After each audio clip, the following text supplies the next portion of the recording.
Cette semaine, nous partons dans les coulisses d'une véritable comédie à l'italienne. Elle se déroule chaque été sur la plus longue plage d'Europe en Italie, la Spiaggia.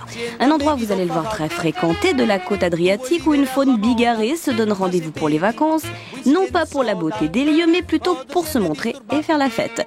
C'est grâce aux belles photos en noir et blanc prises par un ami photographe que Régis Michel, grand reporter à Thalassa, a eu l'idée de filmer ce folklore balnéaire. Il y a vraiment des gens très différents qu'on voit sur ces plages. Il y a toute l'Italie qui est là, il y a toute l'Europe d'une certaine manière. Donc ça va de la famille en caravane. On n'a pas pu filmer dans les campings parce que c'est interdit aujourd'hui. Mais il y a évidemment, derrière tout ça, il y a les hôtels de 3 étoiles, 2 étoiles. Puis après, il y a les campings, comme partout. On n'a pas pu filmer malheureusement dans ces endroits-là. Mais c'est vrai qu'il y a toute l'Italie, toutes les classes sociales qui viennent pour voir une mer qui n'est pas extraordinaire, qui viennent pas forcément pour se baigner, parce que le paradoxe de cette plage, comme d'autres, c'est qu'on y vient surtout pour être sur le sable. L'eau est chaude, elle est pas très claire, elle est pas... À l'horizon, on voit des plateformes de forage par endroits, c'est quand même assez étonnant. Mais c'est la plage, c'est la spiaggia, c'est un endroit où on s'amuse, où on a l'impression évidemment d'être en vacances. C'est de suite on est en vacances. On peut habiter à 30 km de là, quand on arrive là, on est ailleurs.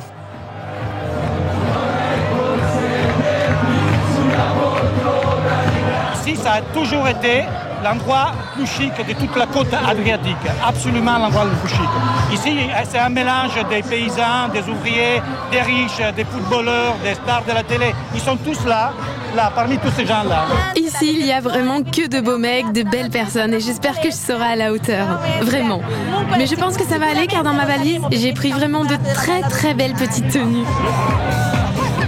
Les chaises longues, tous les parasols qu'on trouve sur ces plages sont fabriqués localement par des entreprises qui ont des brevets spéciaux, parce que c'est, par exemple, nous on s'est aperçu d'une chose, on le voit dans le film à un moment, il y a à l'heure de l'happy hour sur un de ces bains, on voit des gens qui sautent des heures et des heures au son de la musique sur des chaises longues qui paraissent dont on pense qu'elles vont plier sous le poids. Et en fait pas du tout, le mec qui fabrique ces chaises longues a un brevet spécial et c'est ces chaises longues qui résistent à 400 kg de charge.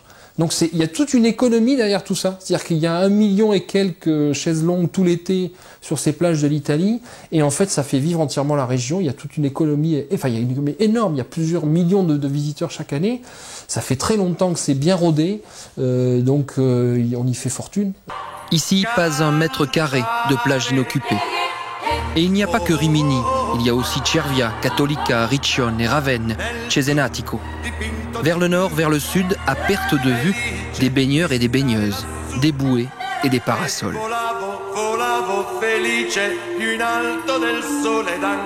Cette bande de sable qui court à l'infini, ici on l'appelle tout simplement la Spiaggia.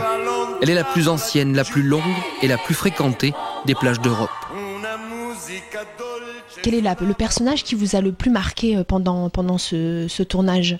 Ah, moi je crois que c'est quand même ces vieux, entre guillemets, ce qu'on appelle les vitelloni, ces vieux dragueurs italiens qu'on voit se faire dorer au soleil sur des rochers d'ailleurs, dans le sud, qui sont des caricatures de ce qu'on peut imaginer du dragueur italien, sauf qu'ils ont 60 ans, ça fait 40 ans qu'ils font ça, et quand ils nous en parlent, on n'y croit même pas, tellement ça oscille entre le vulgaire et le drôle, mais en même temps, c'est pas possible. C'est des gens mariés qui, devant une caméra, nous racontent leurs amours adultérines depuis 40 ans, avec tout et n'importe... Enfin, avec des Allemandes de tous âges, à toute heure de la journée. C'est incroyable. C'est quoi pour vous un vitellone ? C'est celui qui ne fait que baiser. Un qui monte une fille tous les jours.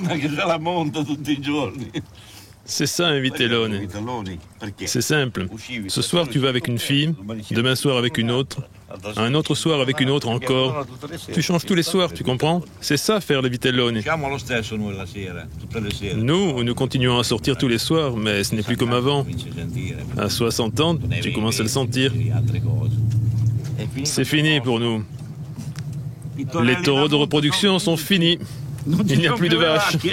J'ai bien rigolé avec ça n'a rien à voir, hein, mais au Grand Hôtel de Cervia, donc qui est un endroit très chic, qu'on a filmé, qu'on a montré, donc qui est tenu par un monsieur qui est plus que chic, puisqu'il est même, il écrit des bouquins et il anime même une émission à la télé italienne sur justement les bonnes manières. Donc c'est quand même un endroit étonnant de classe entre guillemets, parce qu'il faut y croire. Et en coulisses, c'est amusant parce qu'il y avait un garçon qui travaillait là, qui était un immigré africain. Et lui, évidemment, ça le faisait beaucoup rire. Il était venu là pour travailler. Et l'espèce de fable, de comédie à l'italienne qu'on voyait nous, il la voyait aussi, il avait ça tous les jours sous les yeux. Et les gens qui descendaient dans cet hôtel très chic et qui évidemment, entre guillemets, se la jouaient un petit peu, lui ça le faisait beaucoup rire. Lui, petit immigré africain, qui était là sans doute d'ailleurs clandestin et qui était peut-être pas là pour très longtemps d'ailleurs. Mais voilà, ça m'a amusé parce qu'en coulisses, il n'a pas voulu qu'on le filme, c'est pour ça que j'ai compris qu'il était peut-être clandestin. Mais on a bien rigolé de ce qu'on voyait tous les deux.